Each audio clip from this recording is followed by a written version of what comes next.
campaña del presidente Allende del 70, él había dicho que se comprometía que no iba a haber ningún cerro sin agua y ningún niño sin escuela. Y cuando me nombró a mí, que fue el 4 de noviembre, pues la asumió el 3 de noviembre del 70, me llamó y me dijo, esto tenemos que cumplir. Desde el hondo crisol de la patria se levanta el clamor popular, ya se anuncia la nueva alborada. El hecho que esa riqueza que se iba con el cobre, por un lado, después que a los campesinos, en el tiempo del presidente Frei, se había aprobado una ley de reforma agraria, ¿no? Y se le empezó a entregar la tierra a los campesinos. Entonces, ellos también mejoraron sus condiciones de vida, ¿no? ¿Ven? Así como había pasado con los obreros del cobre, por ejemplo, ¿no? Y además que había una gran participación de la gente, de las organizaciones sociales, de los sindicatos, los centros de alumnos, los centros de madres, los centros de pobladores, las juntas de vecinos, ¿no? Había una verdadera efervescencia cultural, digamos, que se produjo. Y esto se vino a concretar entonces, como les digo, con la creación de esta editorial Quimantú, que no quiere decir que haya sido la única, porque otras editoriales siguieron existiendo, todas. Esta nomás era del Estado, una. Todos juntos seremos la historia a cumplir, a cumplir. Bueno, en la experiencia literaria, cultural, de prensa, de editorial de Quimantú estaba dentro del contexto del programa de la Unidad Popular en el área cultural, ¿no? Así como se desarrollaron todas las artes en general, el teatro, el cine. Nos faltaba la parte editorial de publicaciones, porque mayoritariamente todo lo que se publicaba estaba con una orientación de derecha, manejada por un monopolio del país, las grandes editoriales de los empresarios. Y había un nexo muy importante con la editorial Quimantú. De hecho, las carátulas se hacían en la editorial, los póster de promoción de cada uno de los discos, que eran muy bonitos, también, o las campañas, porque los artistas normalmente participaban en muchas campañas a favor de los niños, que el medio litro de leche, que el trabajo voluntario, se componían canciones con respecto a esos temas y se hacía un póster grande, muy bonito, handicap, que tenía estrecha relación con el sello y los artistas. Había un trabajo conjunto muy importante y muy interesante y que significó que estos artistas se dieran a conocer y que las campañas que se hacían y en general la música llegara realmente a los sectores que ellos querían que llegara. A pesar que, como ocurre hasta hoy, las radios nunca apoyaron al movimiento popular. No teníamos ningún acceso a los músicos alternativos, los músicos que estábamos en esa parada, no teníamos ningún acceso a los medios, estábamos bloqueados completamente. Y en esas circunstancias se creó el DICAP, se llama Discoteca del Cantar Popular. Este sello se abrió para toda la gente que quedaba afuera, digamos, que no la pasaban en la radio. Ahí entró Víctor Jara, la Isabel Ángel Parra, el grupo Quilapayún, la gente de Valparaíso, el Gitano Rodríguez, el Payo Grondona,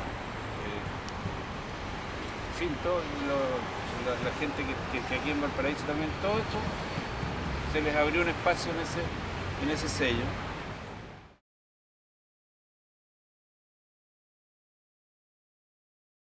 Quimantú fue una empresa que inventó Salvador Allende, el presidente. Dijo, necesitamos una editorial del Estado a precios ínfimos, que todo el público pueda comprar los libros.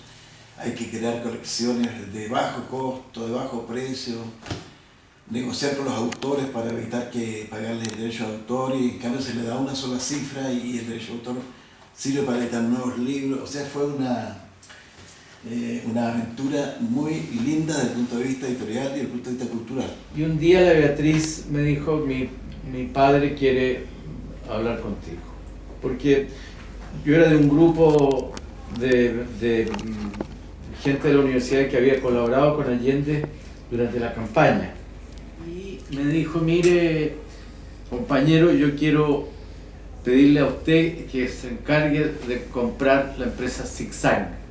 Zigzag era una empresa, la más grande empresa impresora y editorial, o sea, tenía las máquinas y tenía un fondo de derechos de autor de libros muy importante para Chile. Y porque yo quiero constituir una gran empresa editorial pública. Creo que es uno de los grandes proyectos que podemos llevar adelante en el área cultural.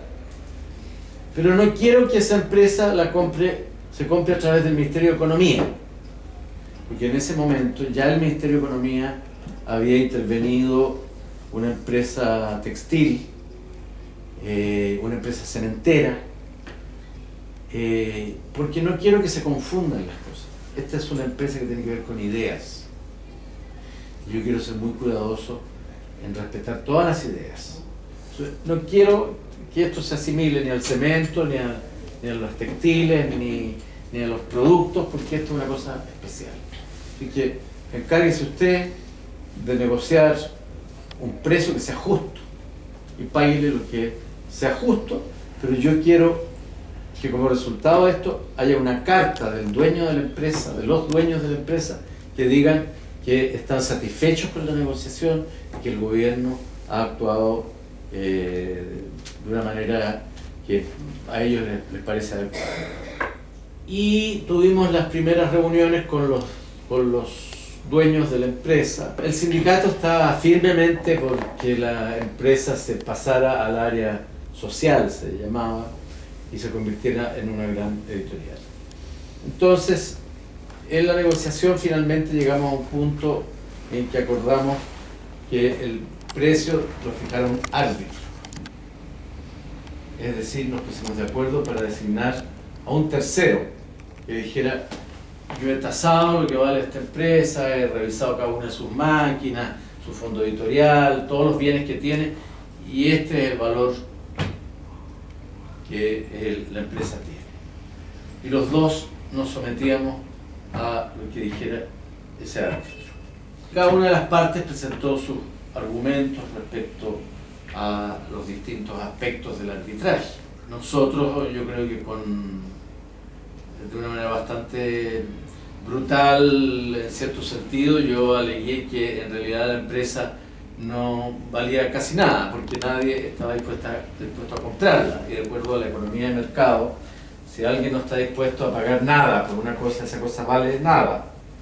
Pero era un extremo, ¿no? Un argumento obviamente extremo, y el tasador lo que hizo fue no atribuirle valor comercial a los bienes, porque si hubiera hecho eso en realidad le habría atribuido un valor muy bajo, sino una estimación entre el valor real de reposición, cuánto le hubiera costado al Estado chileno comprar esas imprentas, esos edificios, esas maquinarias, y fijó un monto que no recuerdo, y que se les pagó a plazo a esos dueños, ¿no? Y ellos entregaron una carta firmada por el que era el dueño de Zigzag, que era Sergio Mujica, diciendo que se daban por plenamente satisfechos, que había sido una negociación justa y un trato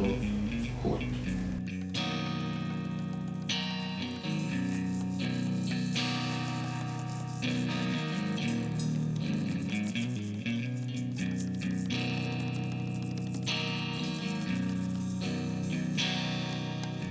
A medida que avanzaba el proceso político social del país, sucedían cosas.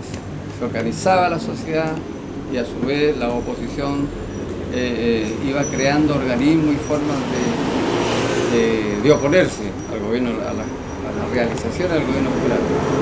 Entonces, y con esas ocasiones se sacaban documentos especiales, se llaman. Esto, por ejemplo, sobre los gremios patronales, de cómo se organizaron los camioneros, los empresarios, para ejercer una oposición al gobierno. Estos documentos secretos de la ITT, de todo la intervención que hicieron los organismos norteamericanos para ir creando las condiciones para el golpe de Estado. Este fue un ensayo de golpe de Estado, por ejemplo, el Tancazo. Fue un ensayo que se hizo el año antes del 73 y que no resultó, pero más o menos se dieron cuenta que podía ser.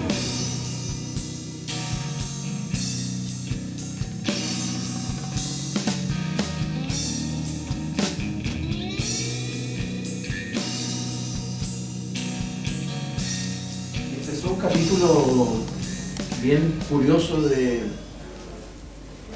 mi vida, pero que retrata un poco lo que era la época, una época difícil de imaginárselo hoy día. Y es que yo andaba desesperado tratando de entregarle esta empresa a alguien. Entonces pedía entrevistas con Allende para decirle, presidente, ya terminé, yo cumplí con mi... Y no había caso. Entonces un día llamo a la Beatriz, a la hija, y le digo, Tati, no sé qué hacer, yo trabajo, yo tengo un trabajo en la universidad, tengo que cumplir con mi trabajo, yo no puedo quedarme en Quimantú, además no quiero, yo no soy un administrador de empresa, un gerente, no tengo esa vocación. Por favor, dile a tu padre que necesito hablar con él. Ya, finalmente. Entonces llegué y le dije, presidente, está terminada la tarea, y ahora yo tengo que irme porque yo estoy en la universidad. Me miró recontra feo, ¿no? Como diciendo, ¿por qué viene con este problema? Aquí un problema menor frente a todos los problemas que tenía por delante. Bueno, me dijo, busque a alguien que lo reemplace. Y yo me puse a buscar, pero nadie creían que estaba rayado, de que andaba diciéndole, oye, tú podrías hacerte cargo de la empresa que mantuvo. Finalmente encontré un ingeniero comercial, Sergio Maurín, que se hizo cargo de la empresa, lo llevé yo donde el presidente Allende, porque el presidente Allende no lo conocía y fue nombrado y fue gerente general de la empresa hasta el golpe militar. Salvador Allende quería bautizarla como editorial Camilo Enrique, en homenaje a Fray Camilo Enrique, que fue que publicó el primer diario en Chile, La Aurora de Chile. Pero después el Consejo de Trabajadores decidió ponerle Quimantú, que es una palabra de origen mapuche, que significa sol naciente. Se comenzó con esta colección, que se llamaba Nosotros los Chilenos, que tendía a divulgar distintas quehaceres y labores del pueblo chileno, pescadores, trabajadores, pirquineros. Acá se hizo sobre los ascensoristas de Valparaíso, hay un volumen dedicado a eso. Después se empezó a trabajar con esta otra colección, en una colección literaria. Esta de El Muelle de las Brumas, de un gran escritor francés, de Macollan, Sherlock Holmes. Todas estas son de Valéry Larbaud, Armando Casigoli, Máximo Gorki, La Camarada, El Diablo en la Botella, Jack London, el mexicano, Gaspar Ruiz de Joseph Conrad y Sherlock Holmes de nuevo, La Liga de los Pelirrojos. ¿Ven? Estas eran las que se vendían al precio de una cajetilla de cigarrillo.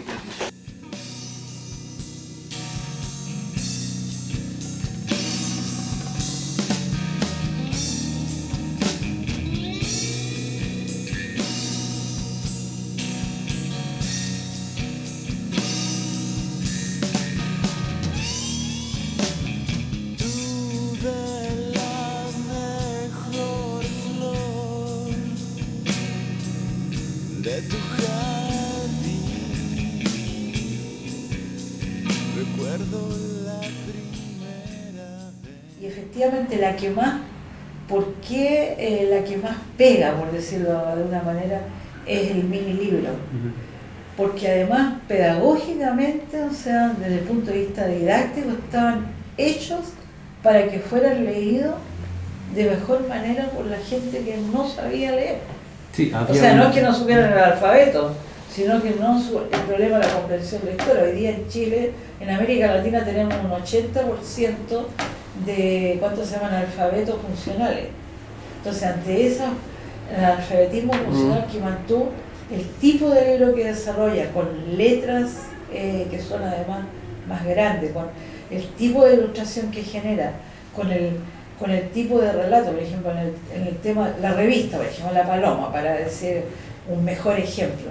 Existían las otras revistas que eran revistas que no entregaban conocimiento, entregaban moda, entregaban lo que hoy día llamaríamos nosotros ¿cómo se llama? Lo que está pasando con la televisión, con la farándula. Y aparece Paloma, donde le empieza a entregar, por ejemplo, conjuntamente empieza a aparecer, yo no me recuerdo si en La Paloma, en otra de las revistas, aparece, por ejemplo, comienza una campaña también del gobierno para comer el pescado, para preparar recetas de pescado en las casas, ¿ya? Entonces, una revista que es accesible, que además les muestra cómo preparar sus productos que son más baratos, y además lo hace, está didácticamente enseñándole a cocinar a las dueñas de casa de manera más económica y más saludable, y además lo hace de buena manera, porque lo entrega cuando se llama, por una parte por un diseño que es más accesible, y por otro lado, cuando se llama, lo hace con un costo bajo.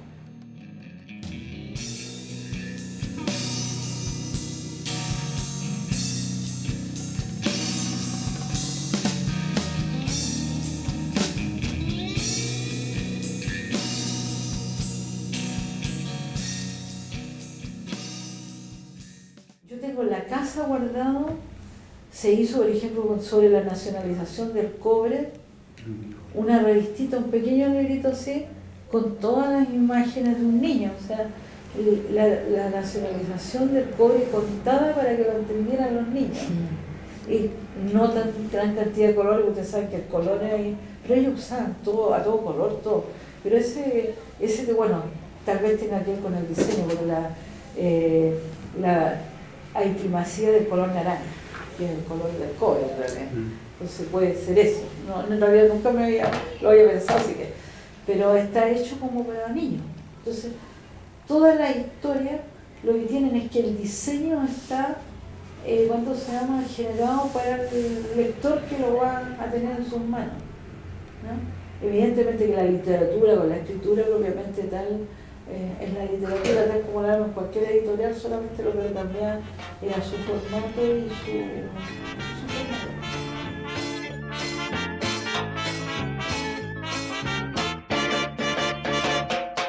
Dicen que el chileno es flojo, que nunca saldrá de abajo. Ahora verán que somos como fieras pa'l trabajo. Dicen que el chileno es flojo, negro, que nunca saldrá de abajo. Ahora verán que somos como fieras pa'l trabajo. Elevar la producción es también revolución. Una verdadera revolución en la producción cultural en Chile. En ese tiempo, o sea, antes del triunfo del presidente Allende, en Chile, pónganse ustedes por caso, una edición buena eran 500 ejemplares, de poesía unas 200, 300, y de alguna novela que era más o menos conocida se imprimían 500, 600, 700 ejemplares. Entonces, en la editorial Quimantú se empezó a hacer esta colección, nosotros los chilenos, y tuvieron una idea muy importante. Una, hacer grandes ediciones de 25, 30.000 ejemplares, de modo que salieran baratos. Logrado eso, se conversó con la directiva de los que tienen kioscos de diarios en todo Chile y se empezó a distribuir esta colección de nosotros los chilenos. Y después se inició una colección de obras maestras de la literatura universal y después de obras maestras de la literatura chilena y latinoamericana, con tirajes que nunca se habían visto en Chile, ni siquiera con las obras de Pablo Neruda, de unos 50.000 ejemplares, por ejemplo. ¿Ven? Pero costaba lo que costaba una cajetilla de cigarrillos populares. El gobierno, porque se genera una política pública respecto del libro, en el fondo. Se genera una política pública de la lectura que hace que el gobierno tome la decisión y le compre la editorial Zigzag, la editorial, y genere Quimantú. Entonces, había mucho trabajo voluntario, además, lo que permitía que hubiera una producción mucho mayor, más rápida y mejor, que la gente lo estaba haciendo porque veía inmediatamente, estaba viendo los resultados de lo que allí se producía. Cuando ellos hacían el tiraje de los libros, ocupaban pero todo el papel, y eso también, cuando se llama, tiene que ver con el diseño de los distintos tipos de libros. ¿Por qué? Porque ellos hacían los cortes con la guillotina y dejaban el papel de tal manera que les iba a permitir hacer la producción del otro tipo de libro más pequeño. Usaban todo el papel, o sea, si ustedes piensan en el uso de todo el papel, hay varias medidas: la economía de la empresa, el costo más bajo y la ecología y el medio ambiente desde el punto de vista del uso del papel. Entonces, estaba muy bien pensada la editorial y había mucha participación, evidentemente, de los trabajadores, pero eso yo no podría decir que es de Quimantú, porque en casi todas las empresas que eran de las áreas mixtas y sociales uno veía la misma, no quiero llamarle efervescencia, pero es algo así como efervescencia respecto de los fenómenos que estaban ocurriendo de acceso. Primero son 50.000 ejemplares. Y se acababan en 3 días, entonces sacamos 50.000 ejemplares. 50.000 más. Es decir, lo leían, llegaba a 200.000 casas. Al tiro. Es decir, era una cosa que nunca hemos vendido tanto libro. Y yo creo que nadie. Yo tengo relaciones con editores en Argentina donde edito, yo editaba en MC, por ejemplo. Y en MC me decían riéndose, mira, esta historia aquí de el número 1 de venta en el Mercurio que ustedes tienen ya son chivas. Sí, las ventas en América Latina son 3.000 ejemplares, son 2.500. Aquí cuando vendemos 3.000 hacemos una fiesta. Esto se vendían a 50.000. Hay una enorme diferencia. Además, anterior era la reedición, así que doblaba a 100.000. Y yo creo que casi todo esto yo hice varios, tuve que hacer varias ediciones de esto y de los movimientos obreros.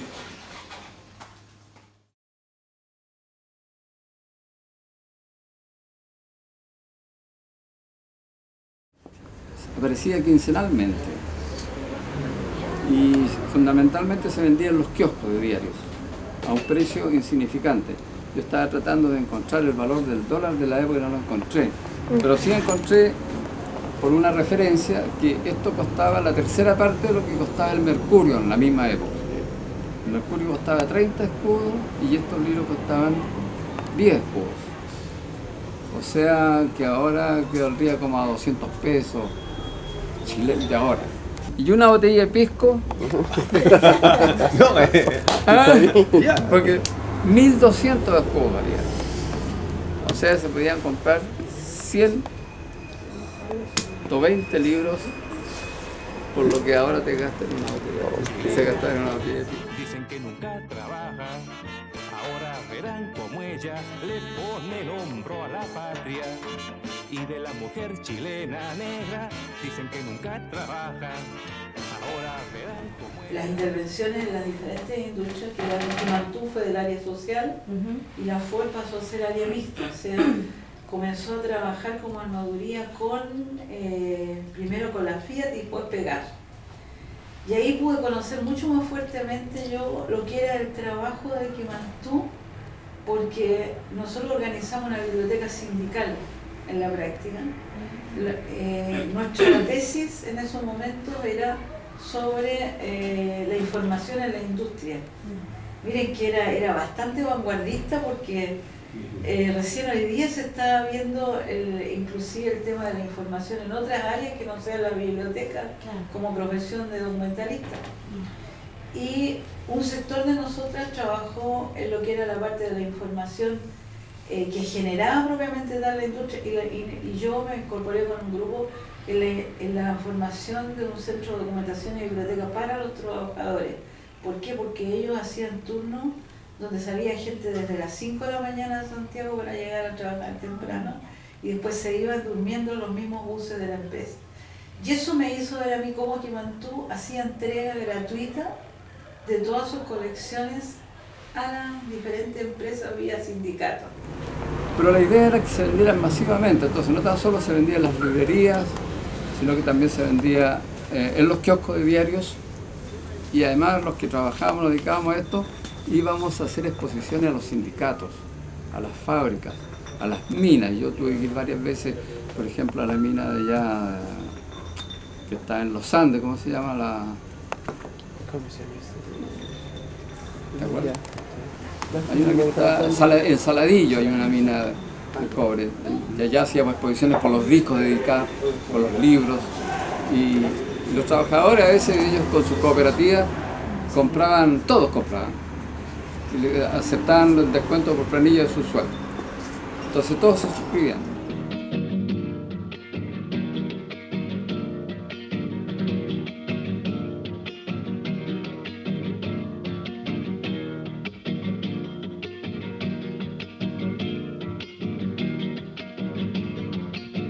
El caso es que Allende dijo, bueno, necesitamos una editorial. Ha comprado el edificio, ese edificio ahí donde estaba Zigzagland, y ha dicho, hagan lo que quieran de la editorial. Nombró un cuerpo ahí a dedo y dijo, ya, ahí nombren ahí un director, un subdirector, un relacionador público y alguien que se haga cargo de llamar a los autores a escribir. Ahí tienen una editorial. No quieren una editorial, ahí la tienen. Un enorme edificio de 5, 6, 7 pisos, con todas las comodidades, uno puede irse allá a escribir. Y se desarrolló una biblioteca al interior para no ir a la Biblioteca Nacional. Entonces uno se instalaba, tenía más máquinas de escribir allí, entonces uno tenía problemas de consulta. Todavía no estaba desarrollado el internet, pero sí nos arreglábamos con lo que había, ¿no? Y además uno iba también a la biblioteca que quedaba a 5 cuadras. Ese fue el desafío. Ahora, el que lo tomó y el que no lo dejó pasar, ¿no? Ahora, yo no dejo pasar ninguna circunstancia histórica, así que fui a meterme allá. Yo había trabajado gratis. O sea, no, era por libros producido, no era una cosa honesta. Yo no hacía nada, yo no recibía nada.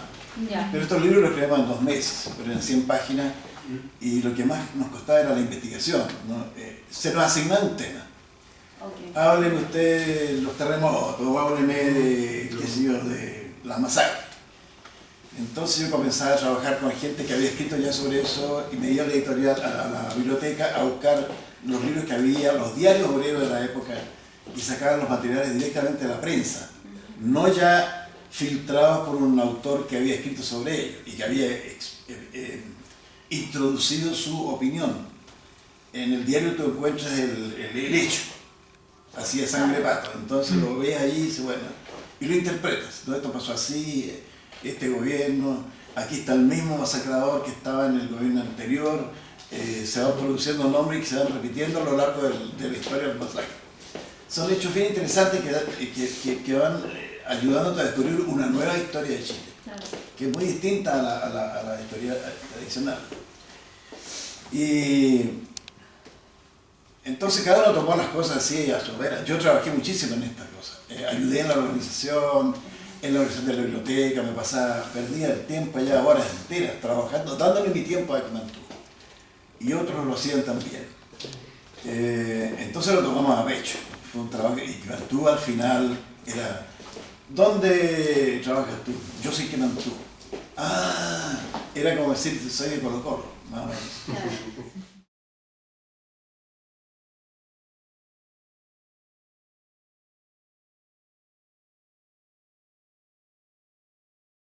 Claro. Un cuerpo social, un colegio, un lugar de investigación, un laboratorio de ideas. Eso es lo que más se aprecia, un laboratorio de ideas literales.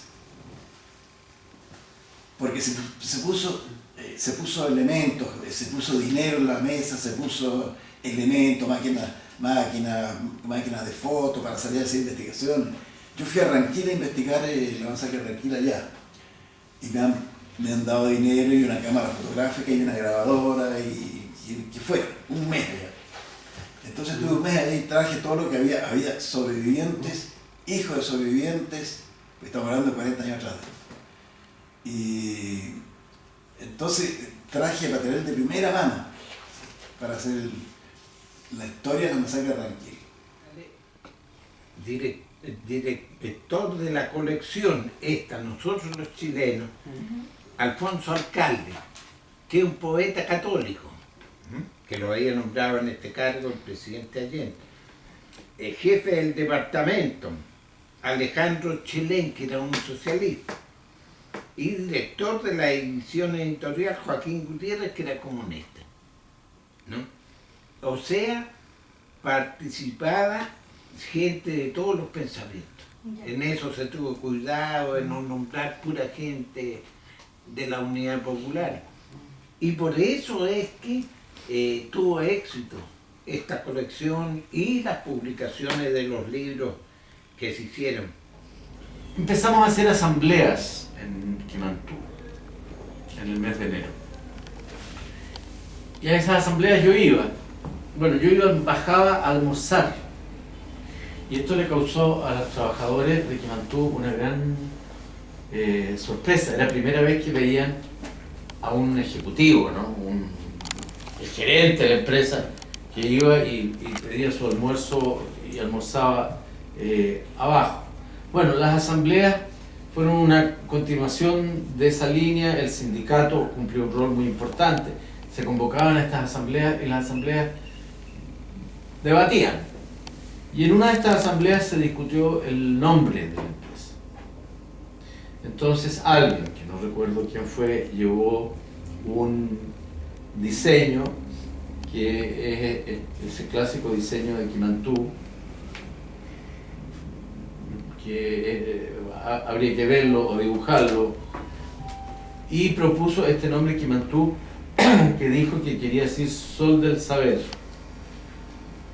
en idioma, no sé si es yamana o es en algún idioma de los pueblos originarios, pero no recuerdo exactamente. Yamana no, Lom creo que es yamana. Lom es yamana. Quimantú, no sé si es mapuche, es mapudungún, no sé. Y se aprobó por aclamación en la asamblea este nuevo nombre de la editorial, que usó durante toda su existencia y que se hizo famoso en realidad, porque esos libros hoy día son libros de colección prácticamente.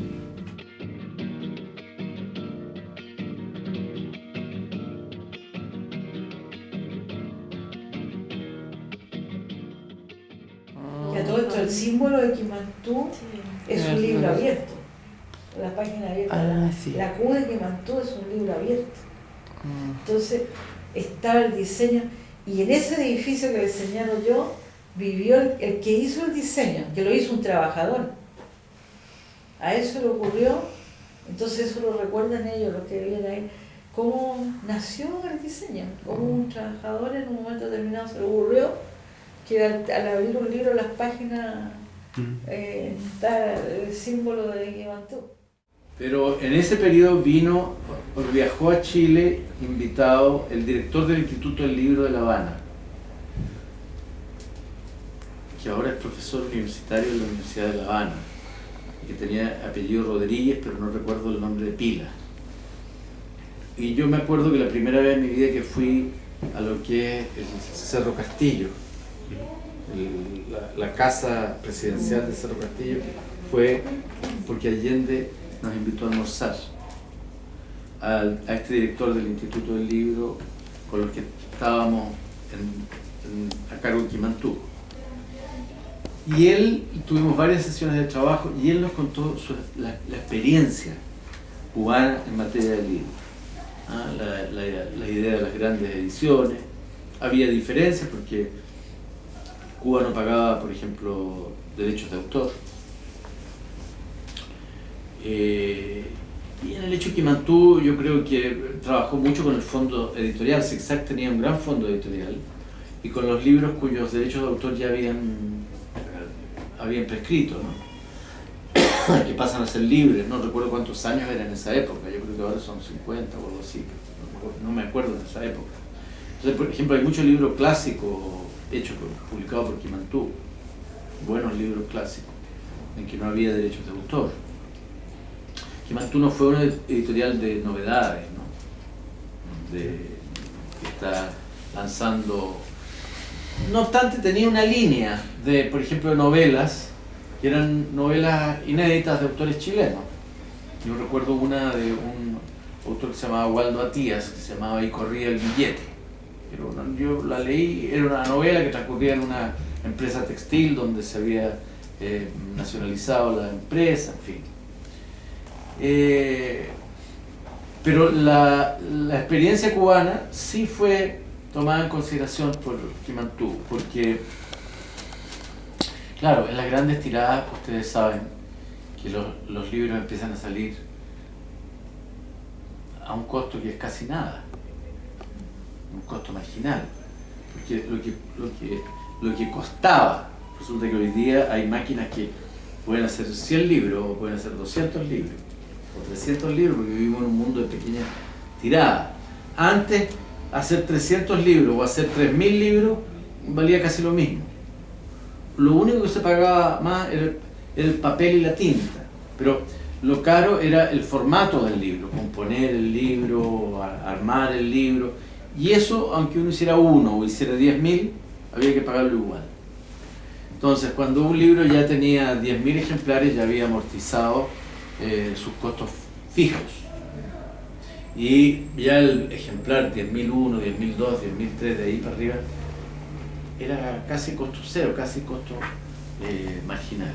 Entonces, las grandes tiradas de libros tenían esa ventaja, que los libros se vendían y en la medida en que los libros se vendieran, aunque se vendían a precios muy bajos, se recuperaba lo que se había gastado en el libro.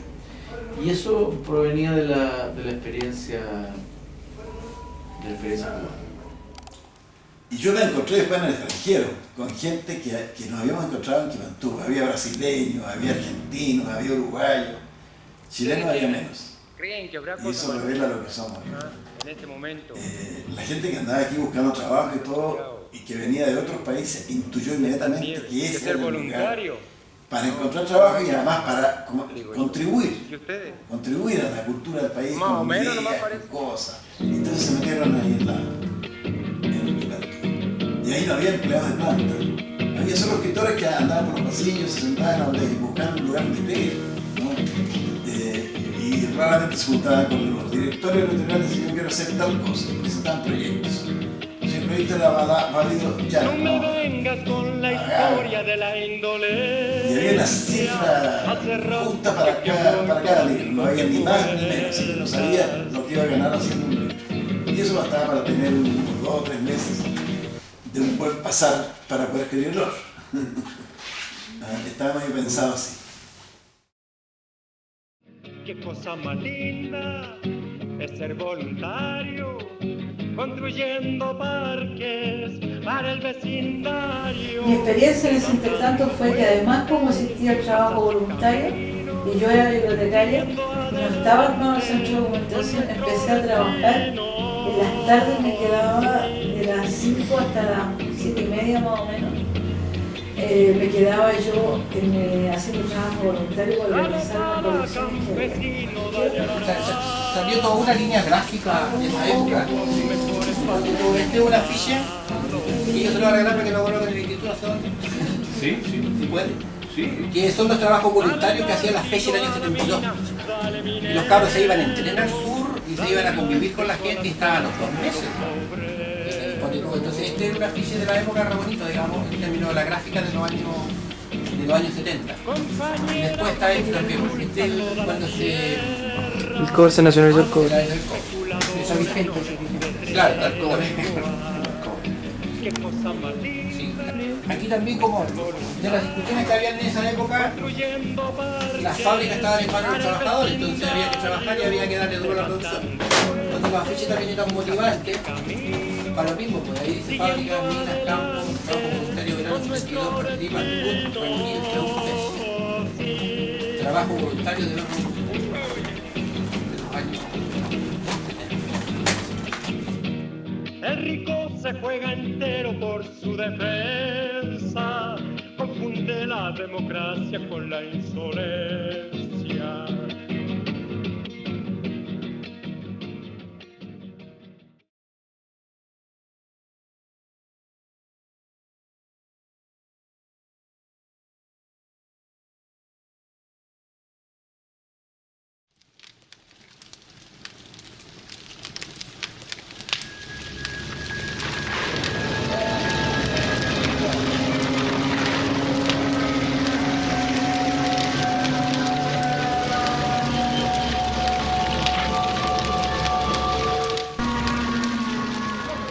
Cuando viene el golpe de Estado, los trabajadores querían tanto su empresa que todo el mundo más o menos permanece en sus puestos, ordena sus espacios de trabajo para que siga todo marchando normalmente pensando que al día siguiente íbamos a poder volver. Y no pudimos volver. Entonces los trabajadores van a hacer todos los turnos y se quedan. Y los trabajadores como el segundo turno de la noche que deciden ir igual a trabajar, se enfrentan ante la situación de la quema de los libros en las mismas puertas de la empresa. Ellos son detenidos ahí y la gente que está de acuerdo con el golpe va a celebrar más o menos frente a las mismas puertas de la empresa. Entonces hay una situación grande de humillación, etc. Y después los militares, ¿qué es lo que hacen? Les dicen a ellos que salgan. Pero yo imagino que era para aplicar la ley de fuga. No sabían que habían los 3 edificios. ¿Y qué es lo que hicieron los compañeros? Se fueron al edificio más cercano de la empresa. Los que no eran de ahí se fueron al edificio y fueron protegidos por sus propios compañeros. Después vino a la empresa a trabajar, encontramos las oficinas totalmente muy destruidas. Y para mí lo más impactante fue, como nosotros trabajamos con depósitos de libros en la biblioteca, fue encontrarme con el depósito donde se guardaban las cintas de las cajas de películas que todavía estaban vírgenes para hacer todos los grabados para lo que eran las publicaciones. Estaba todo destruido, destruyeron todo en la búsqueda de cualquier material que pudiera ser de carácter informativo y subversivo, como ellos le quisieran llamar en esos momentos. La mayoría fueron detenidos, hay muchos desaparecidos. Muchos de los que eran como los que dirigían la empresa, que eran trabajadores pero también hacían el papel de ejecutivo, por decir así, ellos fueron detenidos y están desaparecidos. Hay varios nombres, varias personas que desaparecieron absolutamente. Llegó volando el cuervo sobre mi suelo para sembrar las ruinas del desconsuelo. Durante largos siglos los yanaconas le entregaron las llaves del golpe de Estado, la empresa cambia el nombre. O sea, la primera medida, porque Quimantú era muy significativo para el país como editorial nacional. Entonces lo primero que hace la dictadura cuando viene el golpe es cambiar el nombre y le coloca Gabriela Mistral, que también era significativo para el país, pero tenía una connotación diferente de lo que era la editorial nacional. y no faltó en mi patria quien aplaudiera, porque hay desventurados que por migajas besan la bota sucia que los ultraja.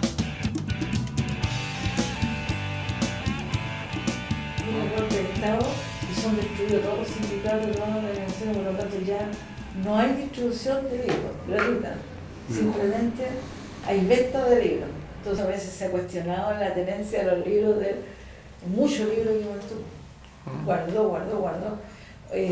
A mí me tocó aquí conocer el caso de una compañera mía de curso, cuando me vengo a dar una vuelta yo para acá, para la universidad, que su hermano era oficial y el hermano le llevaba libros de regalo a ella.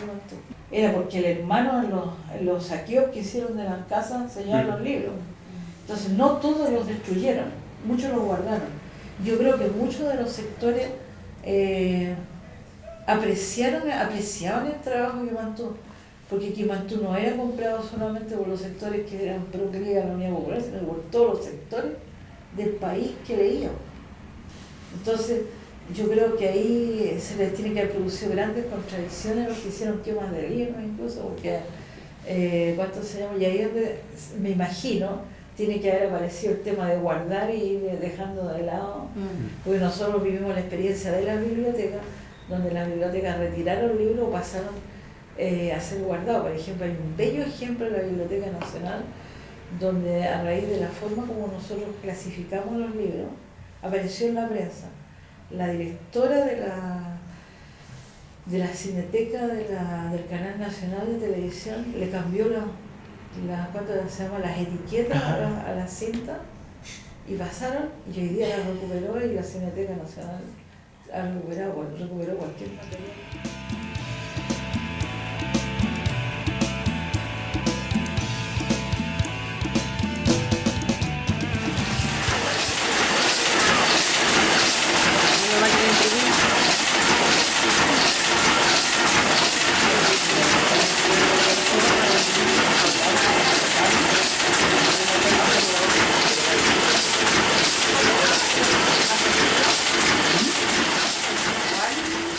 La Quimantú que nosotros lanzamos ahora no es lo mismo, no es la época, no es el momento que la editorial de esos años.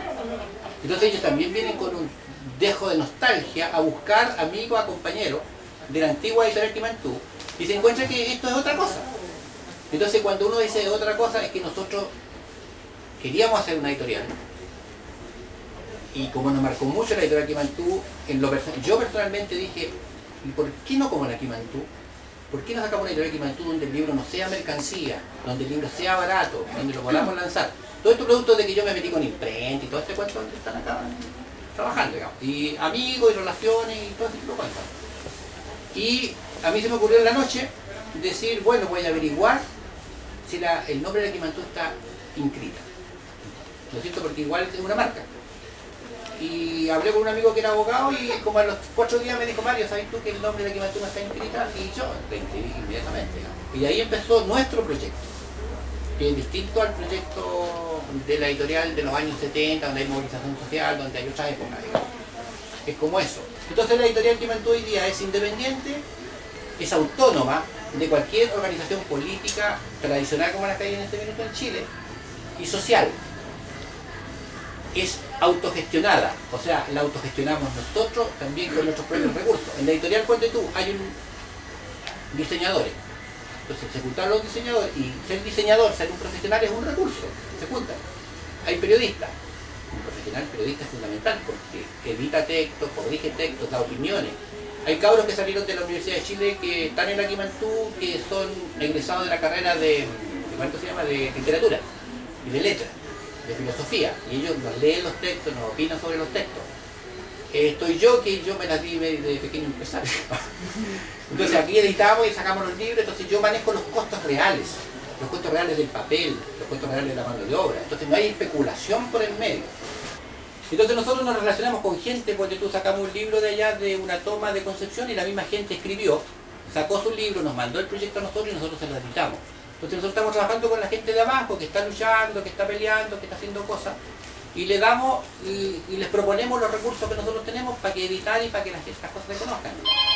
Es como eso, esa es la diferencia del Chile de esa época, el Chile de ahora. En esa época los chilenos luchaban, peleaban, los trabajadores decían cargo de sus cosas, se tomaron la empresa. Y hoy día igual es difícil, o sea, un trabajador se toma la empresa, Juan, llega toda la policía, Juan, y te saca cagando. Entonces estamos tratando de meter esto y fíjate que el problema más grande que hemos tenido nosotros es de la distribución. No es menor, pero lo hemos ido soslayando y se ha ido avanzando. Y se ha ido avanzando a la medida que nosotros salimos. Voy a Concepción, pues de tú, y encontramos gente que nosotros le mandamos los libros por las micros y después nos depositan la plata. Y ellos ganan un porcentaje de los libros. Tenemos distribución en Talca, que vino como, o sea, un cabro se vino ponte tú a las 4 de la mañana en el tren porque salía más barato, llegó acá a las 9 de la mañana, cagado de frío, le dimos un cafecito y se llevó una caja de libros. O sea, son sacrificios que hacen muy locos. Y eso igual es mística. Entonces cuando tú le pones mística a las cuestiones, también esa cuestión es buena y los tipos empiezan a asumir un proyecto también como de ellos, o como una forma de hacer hoy día también la vida. Que no solamente, digamos, comercial ni consumista. Ahora, ¿por qué yo edité en Quimantú este libro? Son ellos los que me pidieron que lo incorporara. Es una editorial de izquierda, yo tengo claras y definidas posiciones de izquierda. Y ellos habían editado ya los 7 ensayos. Seguramente pensaron de que era bueno, dado que era Quimantú de Chile, publicar el trabajo de algún chileno sobre Mariátegui. Yo creo que en el Perú habrían encontrado otros autores para publicar, pero como es una editorial que tiene una historia importante aquí en Chile, ¿no? Hubo un gran papel durante el periodo de la Unidad Popular, entonces pensaron en mí generosamente y yo acepté entonces publicar el libro ahí con mucho gusto y con gran honor.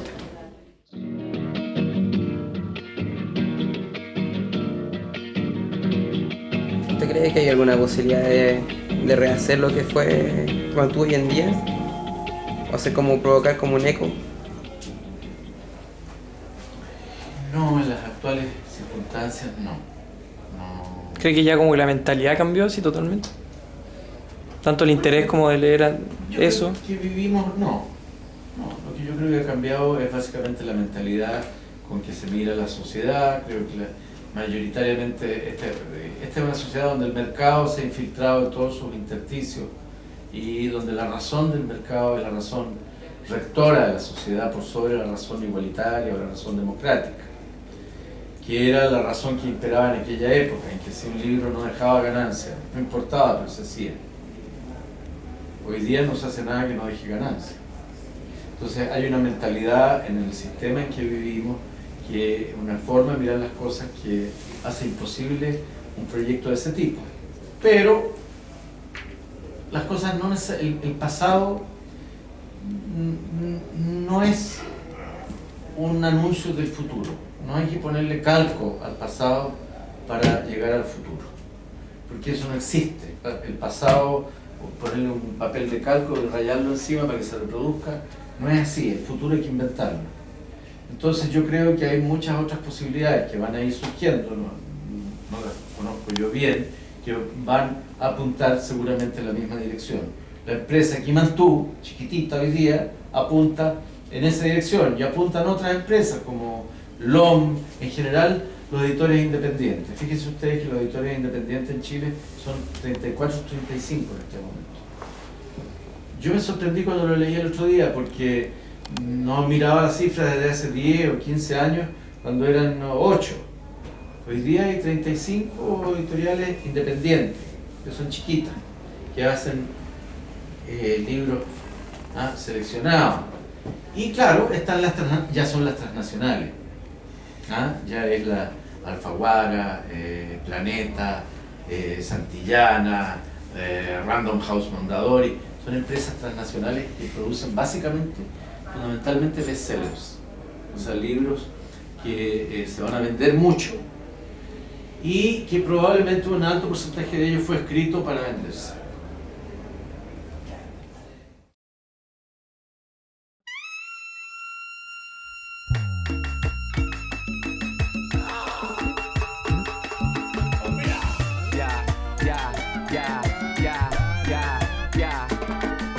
Atrévete, ponte rebelde, despiértate que el sistema te miente, deja de temerle, que nadie va a detenerte, levántate, ponte fuerte, préndete, sácale chispas a tu mente, préndete en fuego como septiembre, sacúdete el temor y defiende a tu gente, que tú eres clase obrera bien consciente, cambia esa cara de sumiso, esa cara de dirigente sindical indeciso, que con mi hechizo te vamos a transformar de rapero marginal en guerrero chorizo. Y mi gente de población ya sé que está mal porque el cabrón del patrón los va a explotar, como mina de carbón los va a explotar, como tienda de mall. Yo sé que a ti te gusta el hip hop español, pero este rap con cumbia se vacila mucho mejor. Se te mete en la conciencia pa' que luche y te saca lo de pueblo mapuche. Vos cachai, encapuchao, culatún en el nombre de Alex Lemun, montún, libertad pa' bailar purrún, sin que nadie hable weas como el cura Fun. Y tú viniste sublevado como carnaval, organizado como deudor habitacional, indignado como pescador artesanal. Tú sabes que en lo rico no se puede confiar. Atrévete, ponte rebelde, despiértate que el sistema te miente, deja de temerle, que nadie va a detenerte, levántate, ponte fuerte, préndete, sácale chispas a tu mente, préndete en fuego como septiembre, sacúdete el temor y defiende a tu gente, que tú eres clase obrera bien consciente. Hello, deja el show, apágate esa tele y enciende lo que tenía dentro, apágala, lee y aprende tus derechos, que ahora vamos a luchar por todo lo nuestro.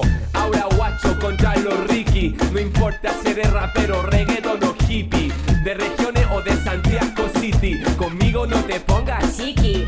Esto no es pa' huecos como Nacho y Titi, esto no es fácil como un juego en play. ¿Qué importa si salió la Bachelet? ¿Qué importa si murió Pinochet? Aquí hay que luchar sin parar como el Che, y siempre estar dispuesto a ir contra la ley. Aquí las compañeras son fieras, inteligentes y listas para la guerra como Micaela. Mojan la polera con sudor en la acera, pa' cosechar las tierras donde el pueblo se libera. Atrévete, ponte rebelde, despiértate que el sistema te miente, deja de temerle, que nadie va a detenerte, levántate, ponte fuerte, préndete, sácale chispas a tu mente, préndete en fuego como septiembre, sacúdete el temor y defiende a tu gente, que tú eres clase obrera bien consciente. Atrévete, ponte rebelde, despiértate que el sistema te miente, deja de temerle, que nadie va a detenerte, levántate, ponte fuerte, préndete, sácale chispas a tu mente, préndete en fuego como septiembre, sacúdete el temor y defiende a tu gente, que tú eres clase obrera bien consciente.